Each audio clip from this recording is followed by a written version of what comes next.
Never mind. The essence of it is that you know, you create the causes, you experience the results, and while you're experiencing the results, you create the causes for more, and so you have to experience more, and while you're experiencing more, creating the causes for more again. So it's just like self-perpetuating. I mean, really all it comes down to, if you think about it, is as long as you have the mental afflictions, then they will be, mostly they're going to be in control of things. And they don't just disappear by themselves. So they're always going to be there until you do something about them. And as long as they're always, if they're always going to be there, then you're always going to be creating karma, and you're always going to be suffering. And while you're suffering, you still have those mental afflictions. So because of those mental afflictions, you create more suffering. Even while you're suffering, creating suffering. Even when things are going well, we create, the mental afflictions arise, and we create more suffering for ourselves. So it's like that. It can only be like that until one actually does something about the mental afflictions.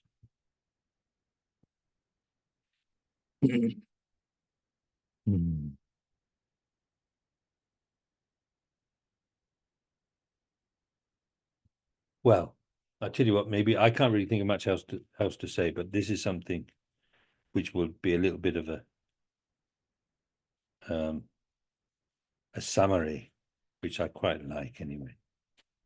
I mentioned before that there's a section in this book which is a sort of edited transcript of the Geshe, talking about the 12 links to a group of young people.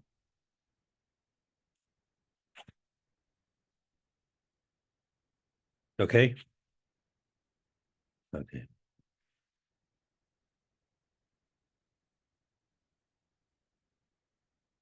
This was in 1983. He taught this.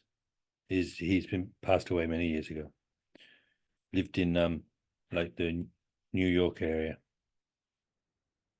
The Kalmuk Youth Study Group, so Mongolians. Anyway, now who can count these 12 links? We used to count them in class. We finished learning this whole book. Zima, can you count them? So Zima counts the 12 links. Now that wheel's name is Sibikolo in Tibetan. It is the samsara's wheel, or life's wheel.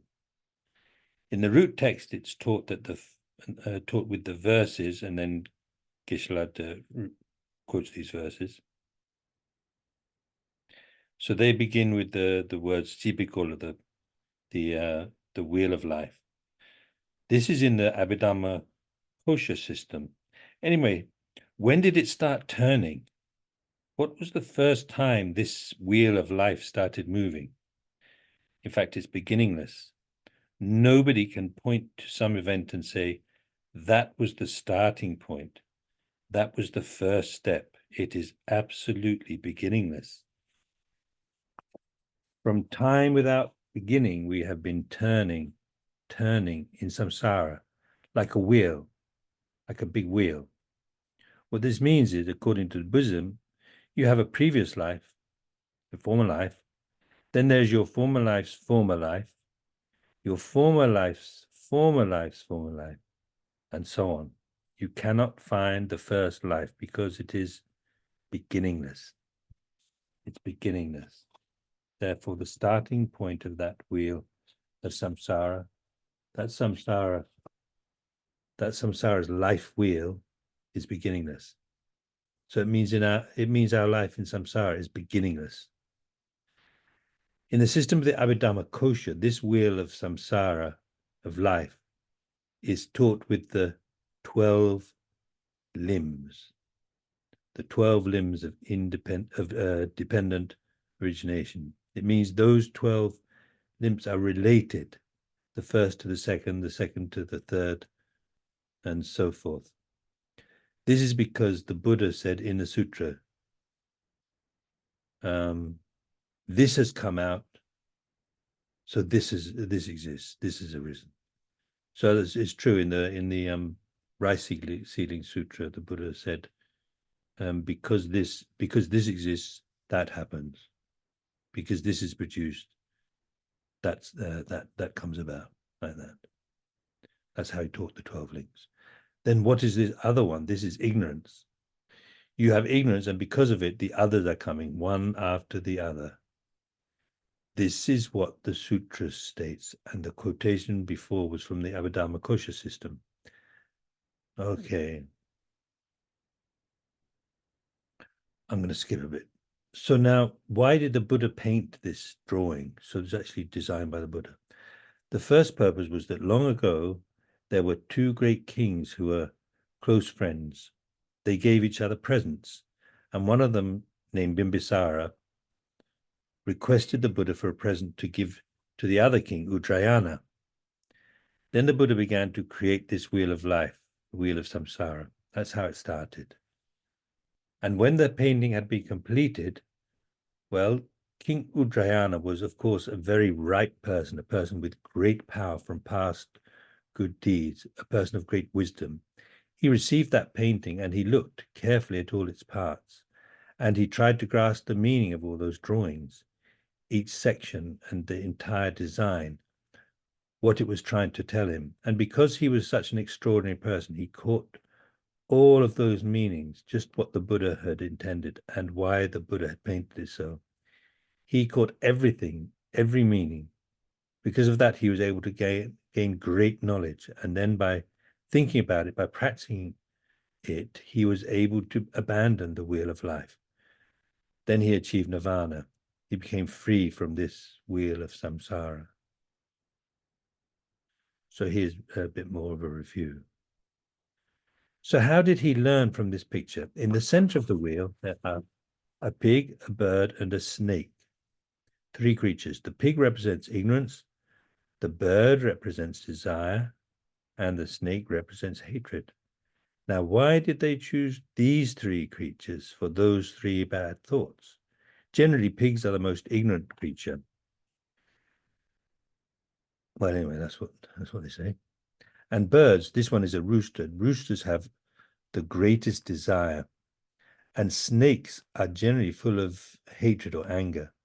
Because of that, the Buddha chose these three creatures. In the painting we have here in the classroom, the painter has shown the bird coming from the pig's mouth and the snake coming from the bird's mouth and the pig coming from the snake's mouth. So that's their version. The version that everybody was given a copy of, it's got the tails of the bird and the snake coming from the mouth of the pig to show that from ignorance comes attachment and anger. But in this one that he's looking at, you've got the, well, it's, I mean, you could start anywhere, but anyway, you've got the tail of the snake in the mouth of the pig, and then the tail of the bird in the mouth of the snake, and then the tail of the pig in the mouth of the bird. That's a bit strange. I'd have thought that from the pig would come the bird attachment. Like because of grasping at an eye, get attached to things for me, and then angry with people that get in your way or harm you. But anyway.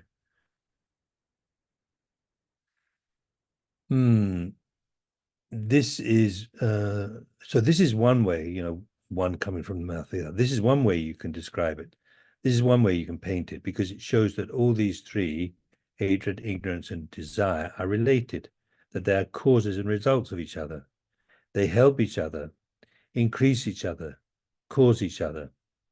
So there's something in that, isn't there? The way that, I mean, for sure, the more attachment you have, the more anger. Another way of looking at it simply, it's not so much, part of the 12 links, but, like the more selfish you are, then the more attachment and the more anger. it's because of a big ego that one gets upset with other people, either because they've hurt you, or they've stopped you from getting what you want, taken away what you like. The less ego and the less selfishness, the less likely you are to get angry and to sort of like grasp at things for me, isn't it? So conversely, the more the more of that grasping at an I, the more selfishness, then the more attachment and anger and so on. So it's a similar kind of idea, I think. The more ignorance, the more attachment and anger. The more attachment, the more anger and ignorance. The more anger, the more attachment, and they all sort of like feed off each other and feed each other. So this, but actually it should be painted this way. The bird and the snake should both be coming out of the pig's mouth. So this is something I mentioned before. Even when the picture is mistaken, you can still learn from it. So it's like he's looking at a picture. He's not saying, oh, this is, we shouldn't use this picture. He's using that picture and he's explaining that, actually the way it works is that out of ignorance comes attachment and anger. This shows that actually it should be painted this way. The bird and the snake should both be coming out of the pig's mouth. This shows that the bird and the snake, desire and hatred, both of them are rooted in ignorance. Having it, depicting them that way would do that. And in fact, that's how Andy Weber has got it. Yeah, and I like his drawing also because the next rim outside of the circle, which has got the pig with, see, this Kizitachi, I mean, I don't know if it's him or his translator, because he's saying a rooster, but I've heard, I think I mentioned before, my teacher very clear, it was very clear that it's a pigeon or dove. I think pigeon anyway, because they particularly have a lot of desire.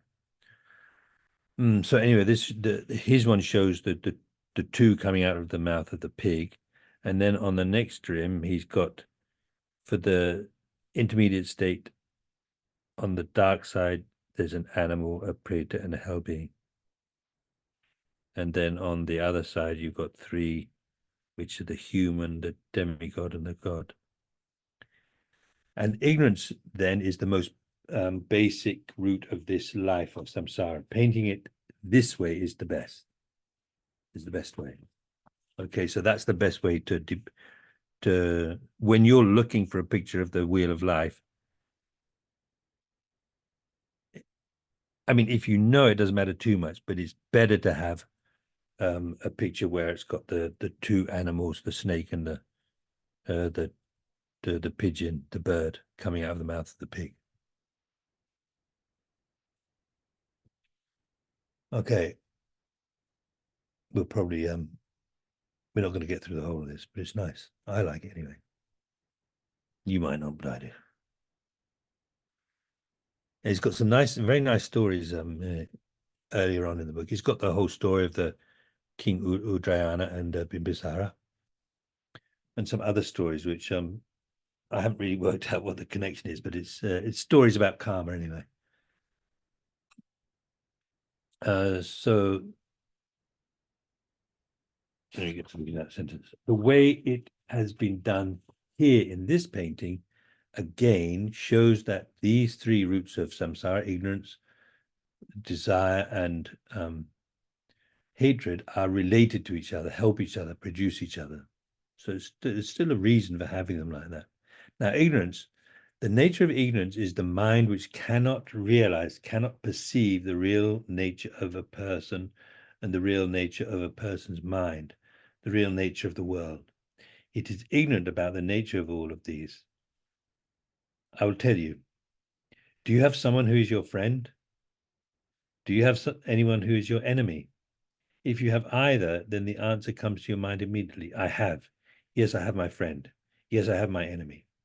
The thought which holds these, the one as an enemy, the one as a friend, this thought is rooted in ignorance.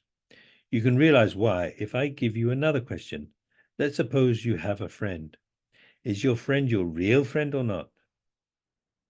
Can he sometimes become your enemy or not? Then this question sticks in your mind, right? You're not sure then. Because of the first point, at the very beginning, your mind was holding him as a friend. Your mind was holding him as a friend, but this thought is rooted in ignorance. Ignorance is not sure. Ignorance cannot be sure. Because of that, because your thoughts are not accurate, you feel dislike towards some people. You come to dislike them. Then with others, you feel closer. And because of that, then you do something and you say something. To the enemy, you say some harsh words, some harmful things. To the friend, you say something nice. You think something nicer. Then all of these are the second point. Ignorance is the first drawing here. In the first drawing, there's a blind person. A blind person cannot see anything. So when he walks, when he does something, everything he does without knowing, he tries to do things, and with almost all of them, he makes some mistake. Therefore, like that blind person, ignorance doesn't know the object's real nature, what is actually proper, what is really improper. Without knowing, then you do something, you think something, you say something, and all of them turn into the second drawing, which Zima called bad deeds when she was counting the 12 links.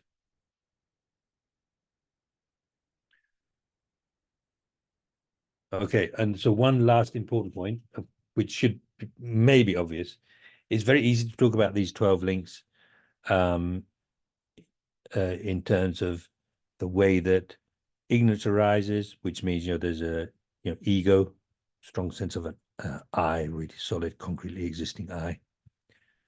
And then because of that, attachment and anger. Then because of the attachment and anger, we create karma. And then you've got the imprint, and then that's nourished, and then you're born as, well, it's funny because we keep talking about being born as a human, but you're not born as a human because of karma created by attachment and anger.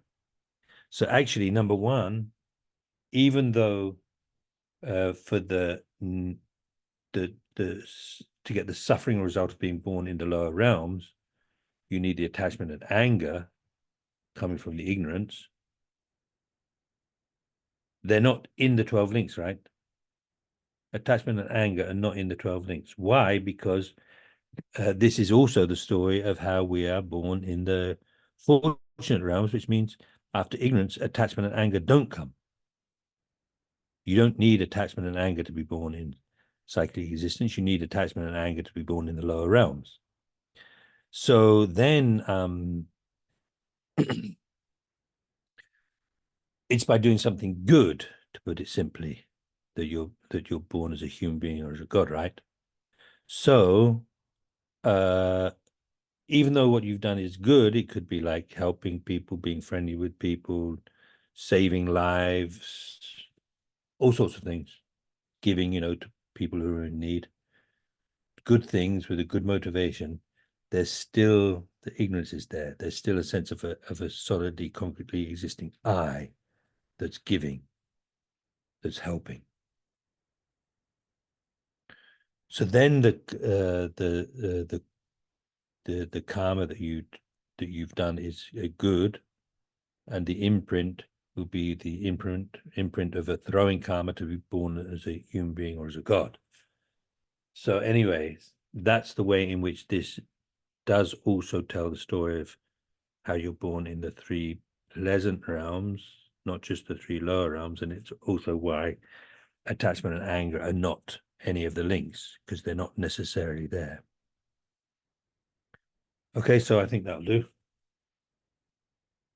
9:25, we can dedicate, unless anybody has a question. Otherwise, we can. Yes, please, Kathleen. There's a sorry, different I didn't see the topic. hand there. But anyway, yeah, go ahead. Yeah.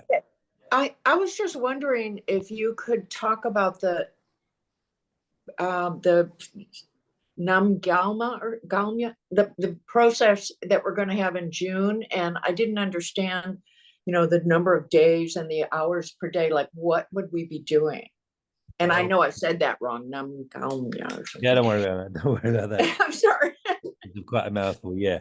From my recollection, I haven't got it here in front of me. We'll be doing 4 sessions a day, each of 2 hours. So it's probably going to be like 6 to 8, then 9:30 to 11:30, probably like 2:30 to 4:30, and 6 till 8. I should think it's going to be like that.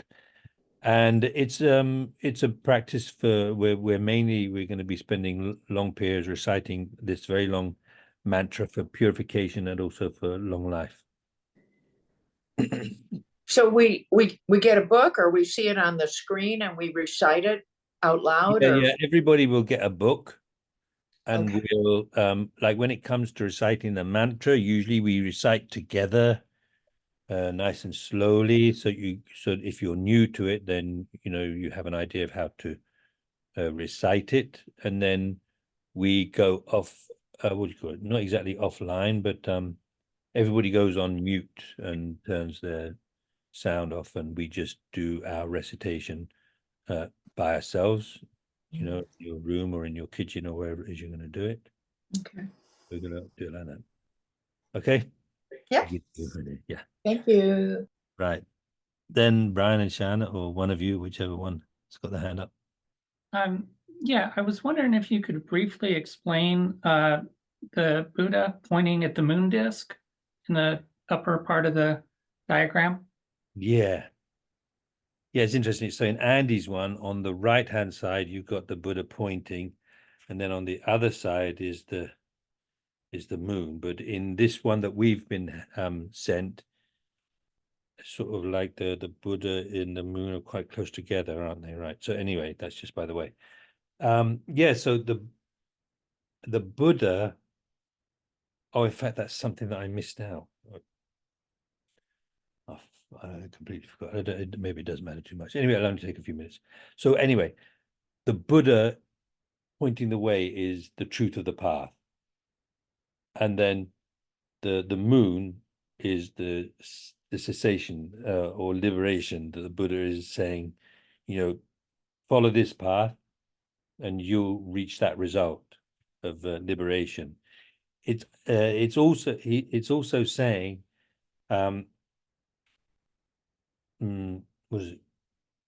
I've shown you the way, now you have to practice it. So the Buddha can't actually do it for you. You have to do it yourself. He can explain how, but you have to do it yourself.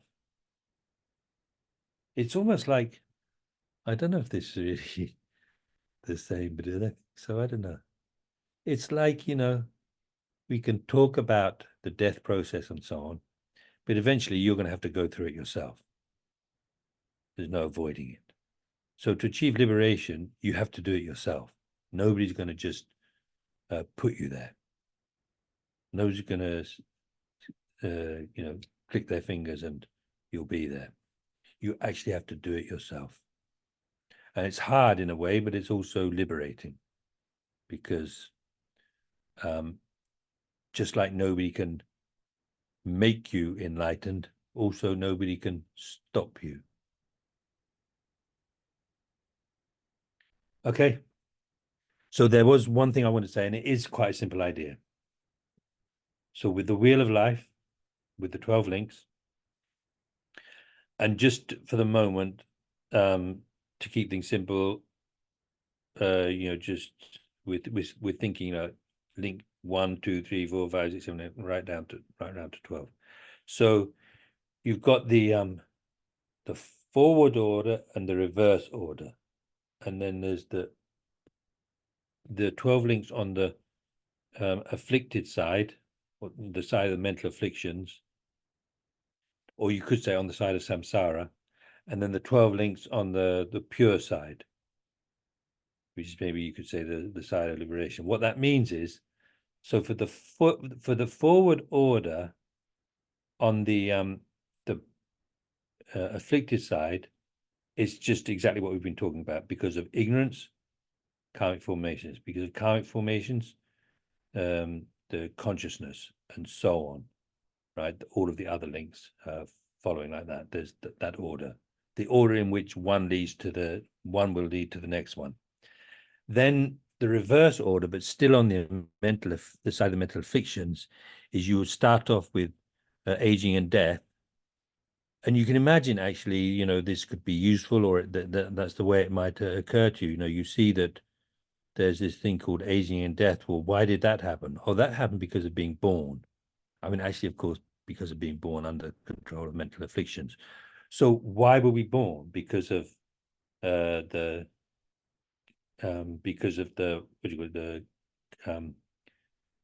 because of existence, which was nourished by craving and grasping and so on. So it's the one way is looking at it from the point of view of how this leads to this in cyclic existence, and the other way is where did it come from?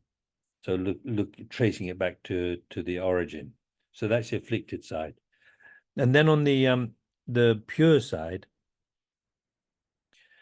then it would work like this. You start off with the first link of ignorance. So if you get rid of this is how it would go. If you get rid of ignorance, the first link, then you'll no longer have the second link. If you no longer have the second link of karmic formations, then you won't have the consciousness. Not that you won't have consciousness in general, but you won't have the consciousness that's got that receives the imprint, and so on, up to. Therefore, you won't have birth under the control of the karma and the mental fictions, and you won't have aging and death again under the control of the karma and the mental afflictions. So that's the forward order on the pure side. Then for the reverse order on the pure side, then you would look at that last one, the aging and death. So how do you get rid of aging and death? You get rid of birth. How do you get rid of birth? You know, get rid of the existence and the craving and grasping, and down to, you know, get rid of the consciousness that's got the imprint. How do you get rid of the consciousness that receives the imprint? By not creating the karma. How do you stop creating the karma? By getting rid of the ignorance. So it's you know, like, does that make sense? Forward order and reverse order on the side of the mental afflictions, on the side of on the pure side. Okay, so that really is it, I think. Yeah, I meant to yeah, nearly forgot, but didn't quite forget, so that's good. Also, So just sorry? wanted to mention that we have the screen share available. Yep. Okay, Oh. here we go. Okay, so let's see. Yes, so you got that working. Well done. Let's see. Okay, yeah. Well, let's. I hope everybody doesn't mind. We'll do all the dedication prayers, especially for Rinpoche to come back quickly. May the precious supreme bodhicitta, not yet born, arise. May that arisen not decline, but increase more and more. So dedicating all of the virtue of the past, present, and future of oneself and others, right? And let's do this one. This is nice.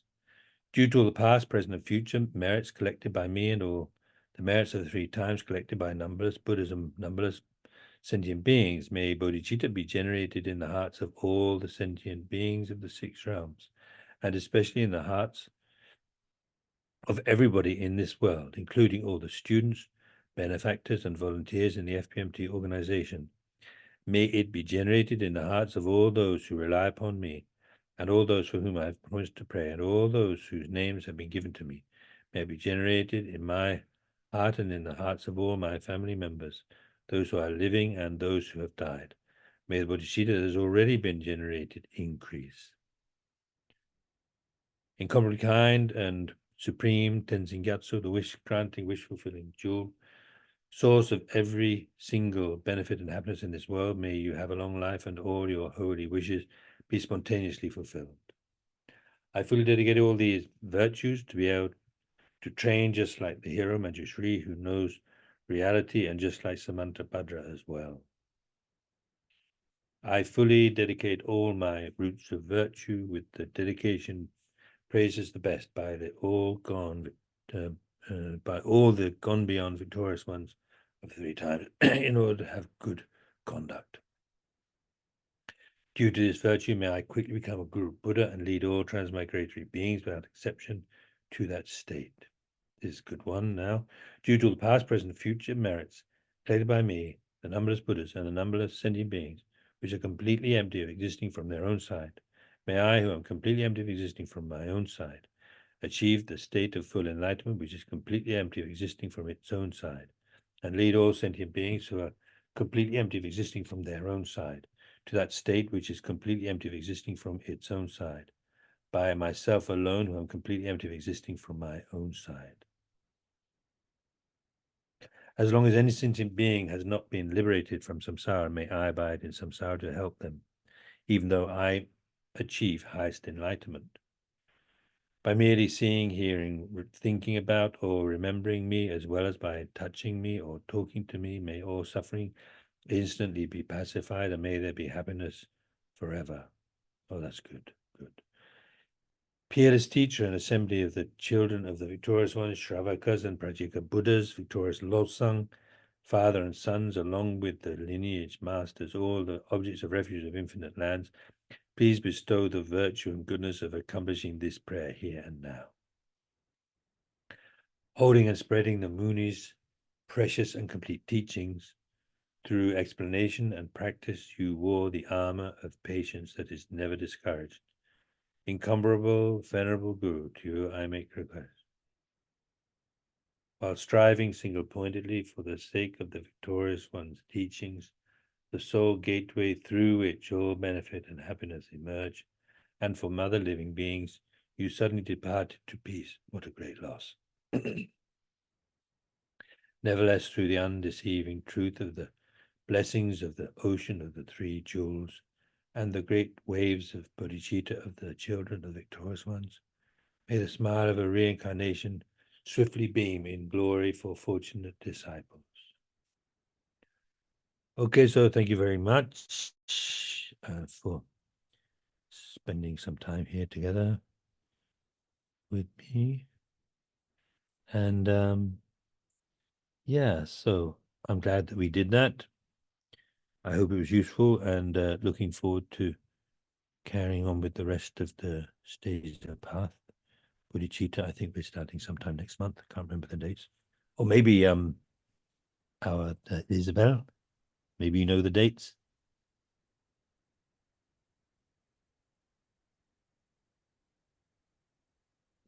You're on mute, by the way.